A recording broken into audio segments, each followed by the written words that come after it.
kind of tough to say. What we're doing, or what a lot of people will tell you what we're doing, is a pretty traditional pastime of Canadian artists, and that's getting out there and painting the landscape and doing these things, doing this stuff that the Group of Seven did, that dozens and dozens or hundreds of artists have done since.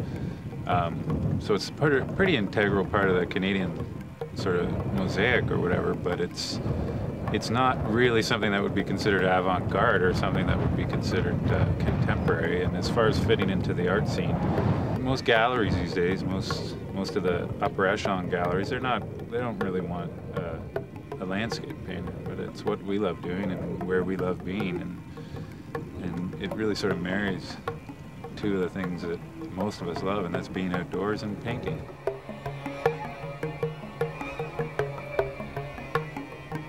If those galleries don't want to be with you or don't want to touch you, then that's one of the reasons why we've always sort of done it on our own and rented our own space and put these shows on, because there's a public response to it, and Canadians love landscape painting.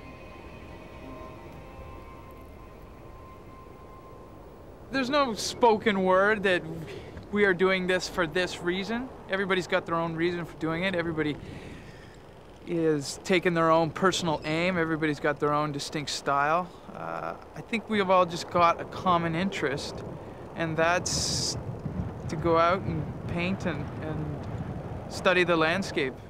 You know, you can't help but be influenced by place, by where you are. And this year we were in Newfoundland, you know, surrounded by people, whereas last year, you know, the trip was very removed from people. It was very isolated, and so there's an influence on that front.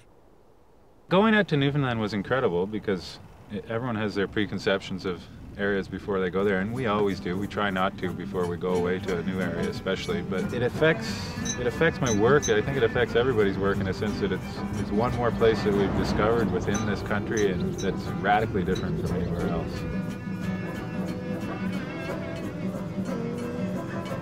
When I look back now, it's not only a reflection of Newfoundland, it's a reflection of being on a bus trip. It was, you know, a hectic trip and stuff, although a great trip, but that's what the paintings say. They don't just say Newfoundland, they say bus trip with 10 people as well.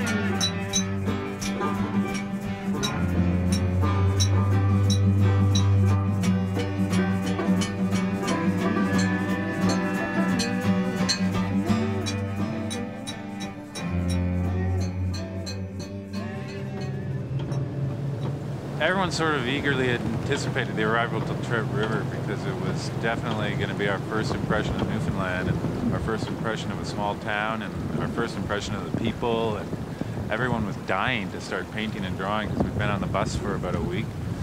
Trout River didn't let us down at all. As soon as we rolled through there, they wanted to know who we were and what we were doing in a really friendly way.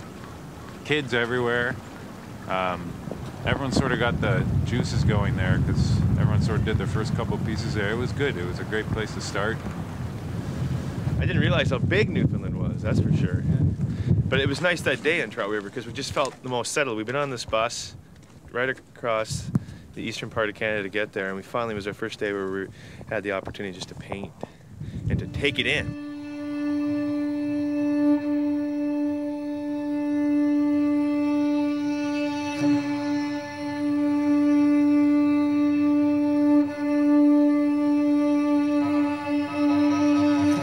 Looked 3 different ways and it was different geographically. Yeah. Everywhere you looked, Elephant Head, just like, whoa, when you first came there. It just showed you the awesomeness of the land.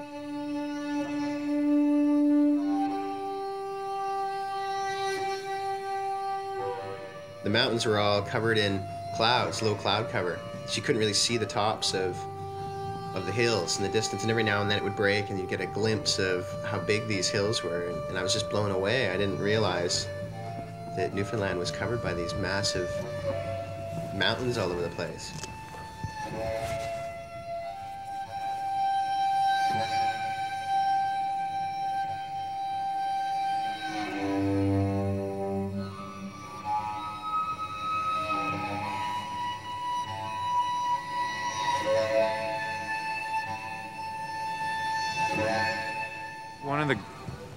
lasting impressions on me about Trout River was definitely the architecture and the way the town was set up, and the collection of houses, and it was all set up around a neat little harbor, and it's almost like they've built themselves into a horseshoe going out into the ocean, and it was definitely a fishing village.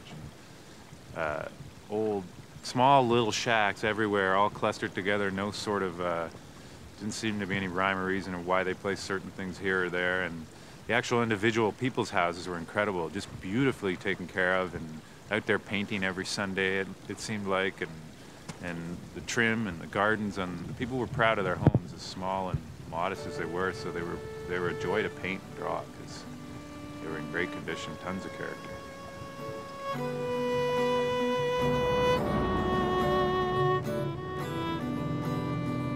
Shallow Bay. Yeah, I've been there.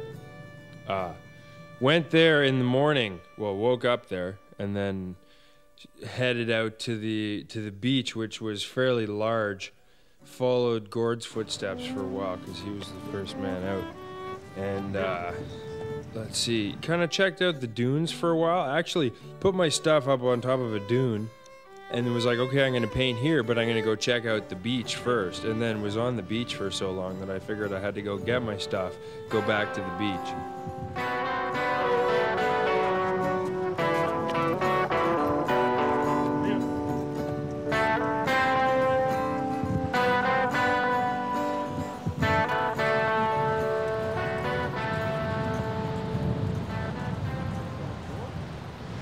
Doing tests over here, you see. We do practice tests in the sand. See what happens next.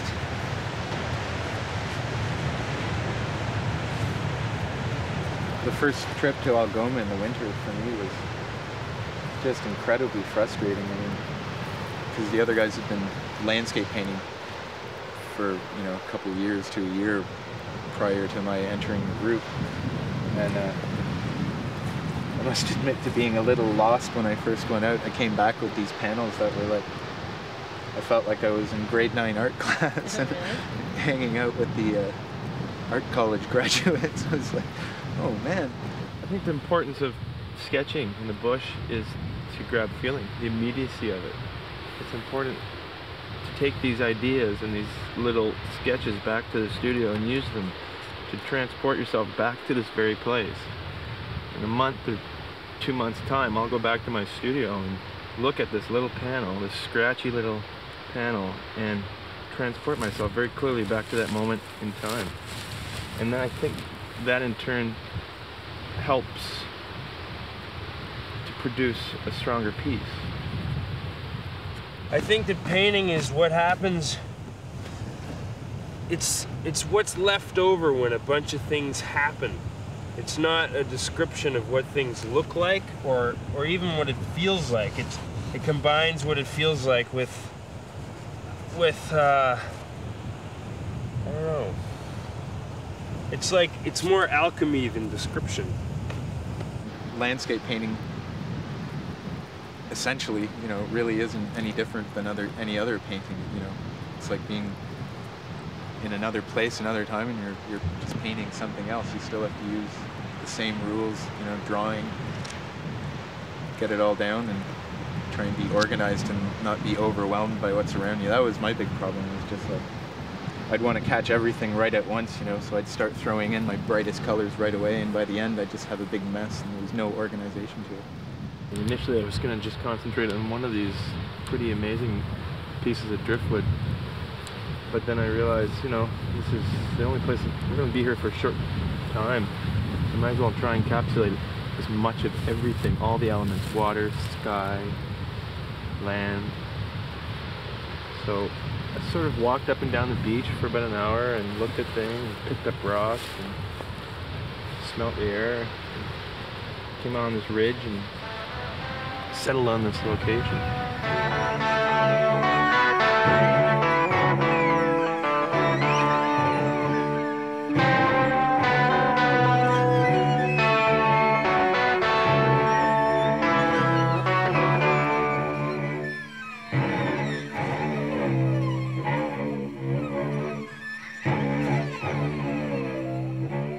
The hike itself is about 3 hours long. We hiked, the initial part of the hike coming out of the parking lot was rocky cliffs and rocky trails, and it eventually opened up to a coniferous valley that came to Green Gardens, which was this awesome coastline.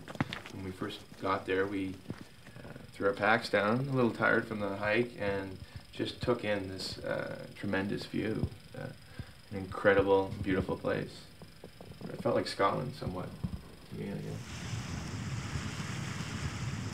The more painting you do outdoors, the better you understand light, perspective. It's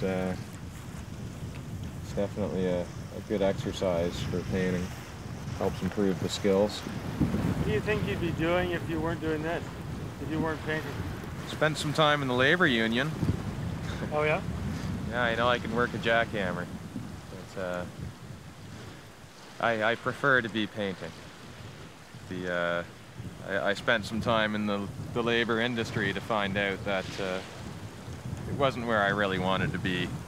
But it was a way to pay for school and make ends meet at the time. I don't think there's much else I could be doing. These sheer cliffs right along the coastline, running up and down both ways like that.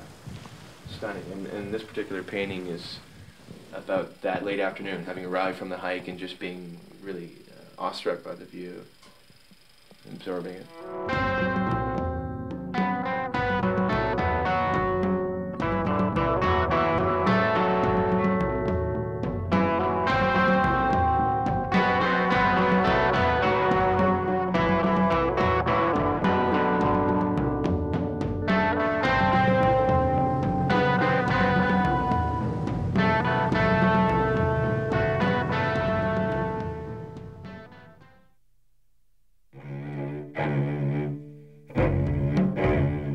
Alonzo Meadows.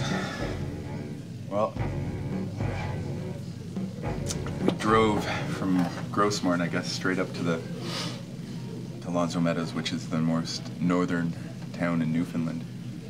We arrived at night and stayed outside of this massive tourist site, which I guess is the Viking site, the last vestige of the Vikings, where they landed. And we checked out the Viking settlement and discovered that it really wasn't exactly what we thought or why we really wanted to be there, so we went into town and we ended up parking our bus on this little strip of land, which to me seemed like it probably was the very northernmost part of the island. From there we sort of made our way into town, and one of the first people we met was this guy Joby, who was, someone will know how old Joby is, I'm not exactly sure anymore. But he claimed to be the last living Viking. Joby Anderson. Yes, sir. Yes, sir.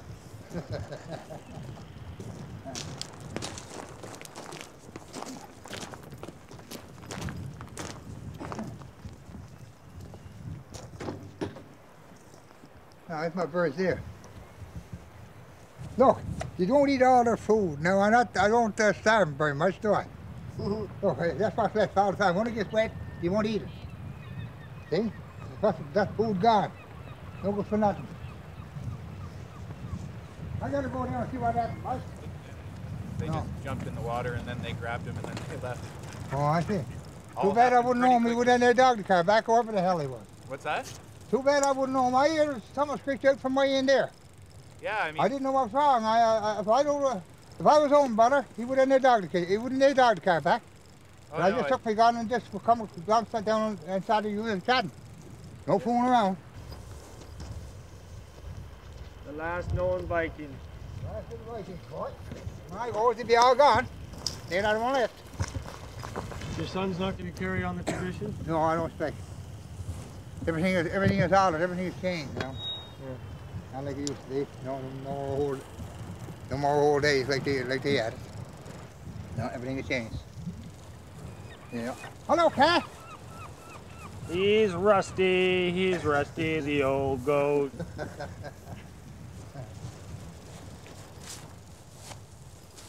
They don't know they're messing with the oldest Viking in the cove. That's right, sir. That's right.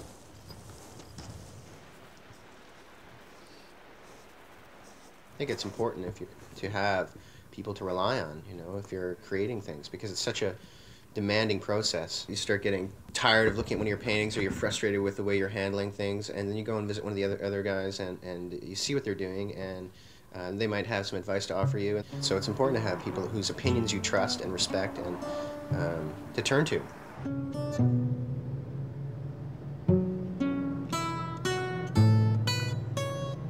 I don't think anybody could really go out in Canada and do landscape painting in any sort of impressionist sense and not have it be compared to the group of seven.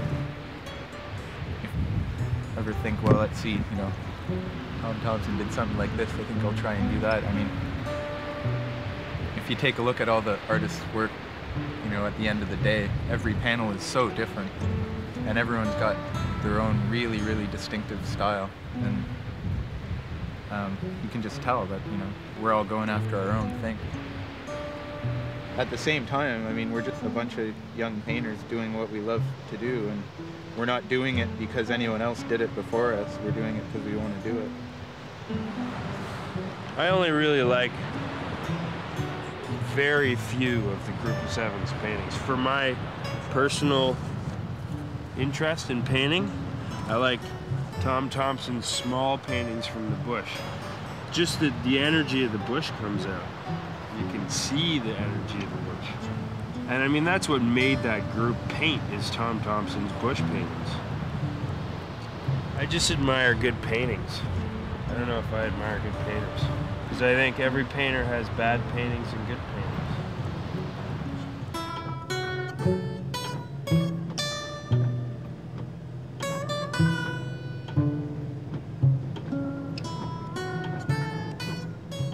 The trek into Western Brook Pond was the longest hike, I think, that we went on, 7.5 clicks or so. You know, and when we first arrived, it was beautiful. It was sunny, it was nice, but then we got some rain, and you know, you just see the clouds rolling in and covering the tops of the mountains, and the sunset, and the orange light blasting through the clouds was just unbelievable. It was a really spectacular place.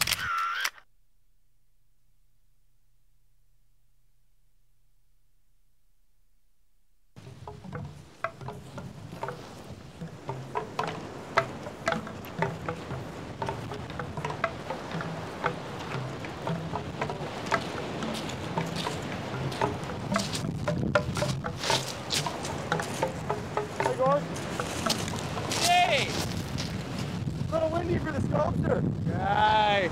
My little sculpture garden got destroyed overnight. Very few remains. There's got a fascination with sticks and stones. Yeah. Different, like all the composites of what makes up the landscape. So I've been focusing on how they relate together and how you can sort of intermingle the different elements and what you can create. I've been collecting driftwood all over this land. And I ain't never seen me a piece like this. They're all so different because, like, I mean, the way I generally, that's its normal shape, and this is what it's doing underground, right? So I like to focus on for some reason, what happens underground. So you flip it upside down, and now this becomes a pedestal for this. So the way I see it, all the trees should be flipped over, and all the roots should be in the air. Someday I'll have a forest, it's just roots. A lot of your sculptures you leave, though. No one will ever see them. How do you feel about that? Yeah, it's tough to leave them, but sometimes you can't do it otherwise. Otherwise you wouldn't do it. You have to break that attachment. It's like doing a painting and selling it. There's no difference whether it makes me happier to leave it in a place where, you know, it may only last a couple days, a week, a month, a year, but it has that, you know, it's in its place, and you learn a lot from doing it. You know, not every piece has to be something you take home, something you show. This is covered in dirt. And this was on a particularly frustrating day. The bush had beaten me up pretty bad. I was out looking for a place to paint. Finally found the spot I wanted to get to, and the mosquitoes were unreal. And but there were blueberries everywhere. So I ate blueberries and avoided painting and killed mosquitoes. Lost my camera in the woods. Finally made it back. Tore the crap out of my clothes and sat down and did this panel on the beach. And and then fell asleep, I think.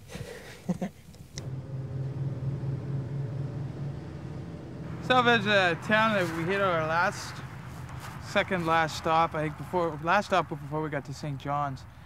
And it was one of those classical fishing villages. And it was, I guess, the second oldest fishing village in Newfoundland. They only had a road put in there in 1965. So it was basically a fishing outport, only accessible by boat up until that time. One of the great things about Salvage was the surrounding landscape, and to be able to get a vantage of the town from a peak.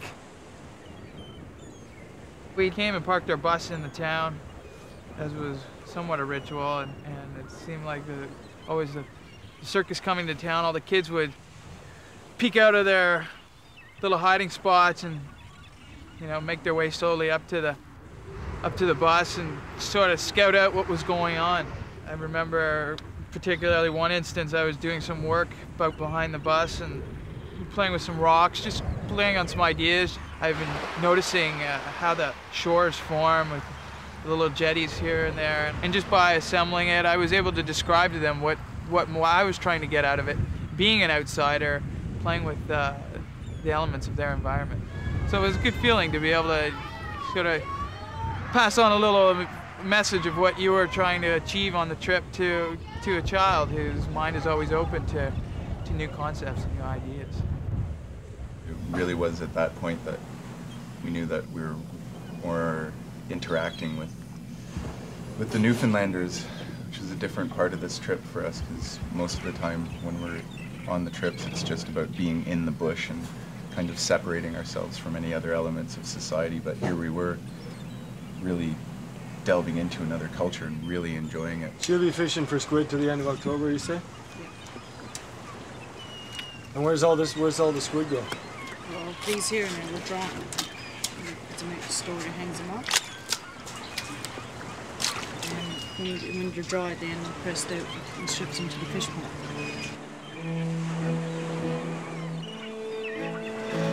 25 pounds. Very good.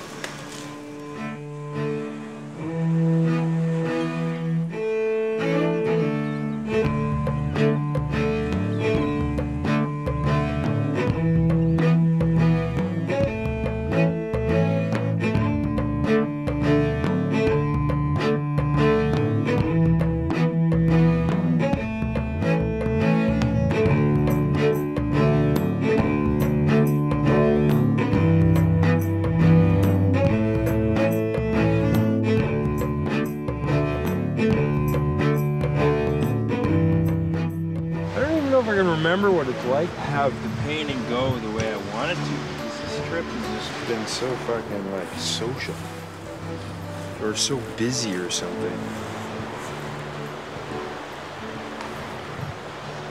You don't get the solace that makes the good paintings. No, it's nice having enough quiet so that you don't even leave your painting when you go to bed. You wake up in the morning and you're in the same place you were the day before in your head. Just go out there and do it again.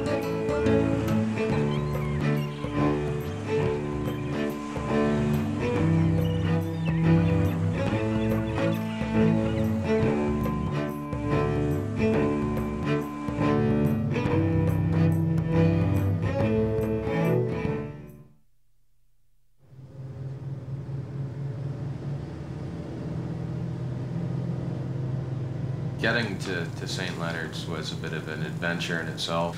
Bad weather kept us across Placentia Bay in the town of Placentia for a day and a half, 2 days.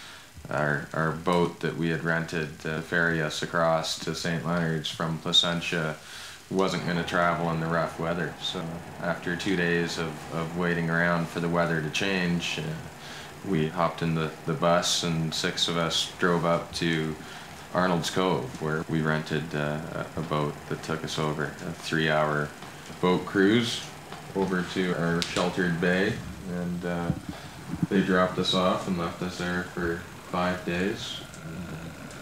St. Leonard's was the place in Newfoundland that I got to know best. It reminds me a lot of painting in Skungwai, out in the Queen Charlotte's last year. We were at this totem site that had been uninhabited for hundreds of years. But these totems are about 400 years old. It was such a spiritual place. And there's a similar sense here. The abandoned buildings, you get a sense that at one point in time there was a lot of activity here, you know?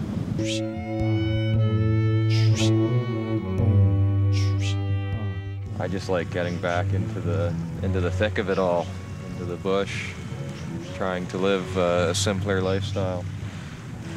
It's an indication of a different way of life. I mean, the fact that the people have left here or were relocated in this case, but up in northern Ontario, the conditions are so harsh that, you know, there's ghost communities where you know that once there was a thriving lifestyle there, and yet the conditions are so harsh.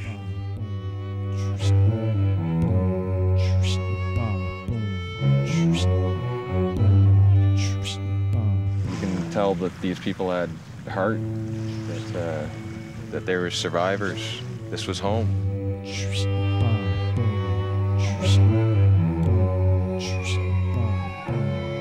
I can't draw a comparison to anywhere I've been in Canada. It's definitely a challenge painting out here with the change of elements, the weather moving, changing on you quickly, being forced inside for little rain delays.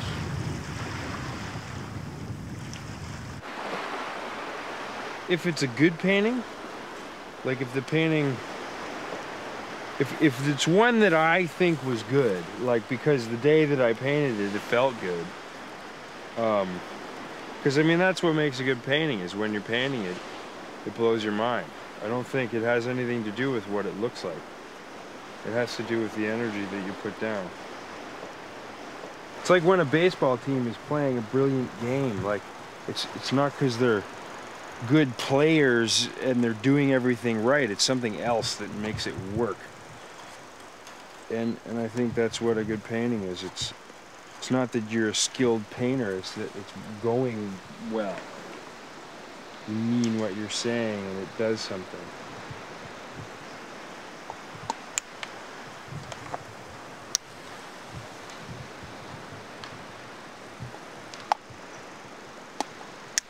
Actually, there's nothing like a baseball team at all. I don't think there's no way someone would look at this painting and say, oh, it's the Church of St. Kieran's.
fascinated by things Canadian. Grew up with the myth that there was no Canadian culture, and I've been traveling coast to coast to see what Canada is to me. And I'm constantly amazed at how vast it is and the different cultures within our country. And the more I learn, the more I love it. When all is said and done, the painting is what sits around in the end. You know, that's what people look at. The painting can be around for a long time to influence people, whereas the artist will be long gone or you know, on to other things.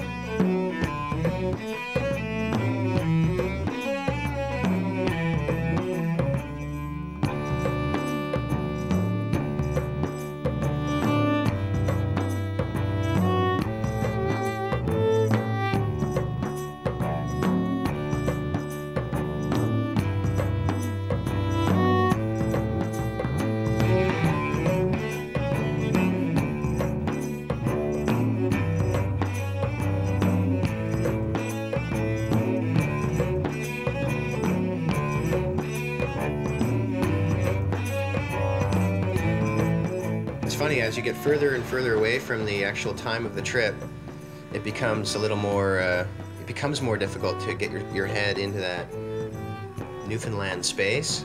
But I find that, you know, if I'm regularly looking at photographs and going through the sketches again. And good to be back. Very good to be back. It's good to be in the studio working on trying to finally realize some of the work from the trip. Since we got back from the trip, I've been the rambling man of the group. I've been spending my time between painting in Cannington and painting up here in Collingwood. It's a little crazy, but somehow it seems to be working. I paint a lot of paintings, and like maybe 10% of them are top notch, and you can't show anything other than your very best because there's no point.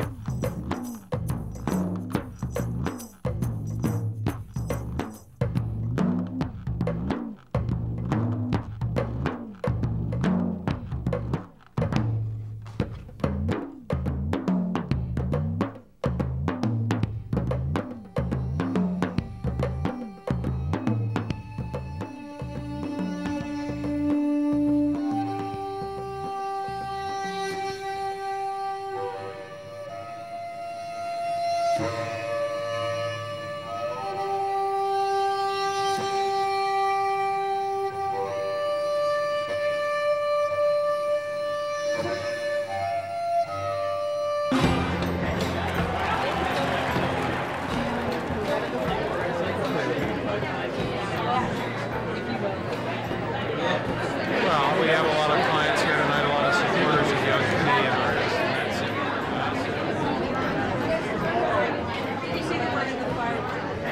We don't understand the big attraction. I think maybe it does come back to honesty, that the work is, there's a truth in it that people seem to connect with. And I think that's great. I think even if you sell 2 paintings a year, you're still going to keep going.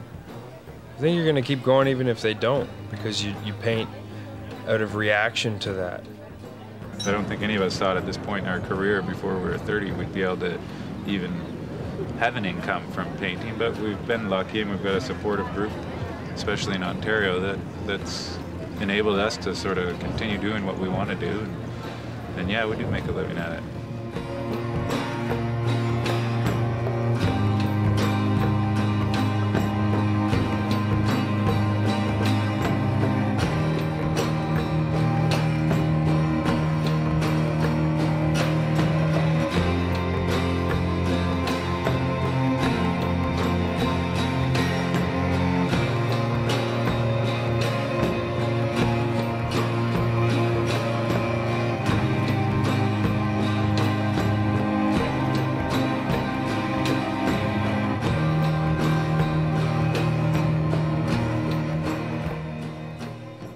There's the Shallow Bay painting. See, see there you can see the beach and the cold weather.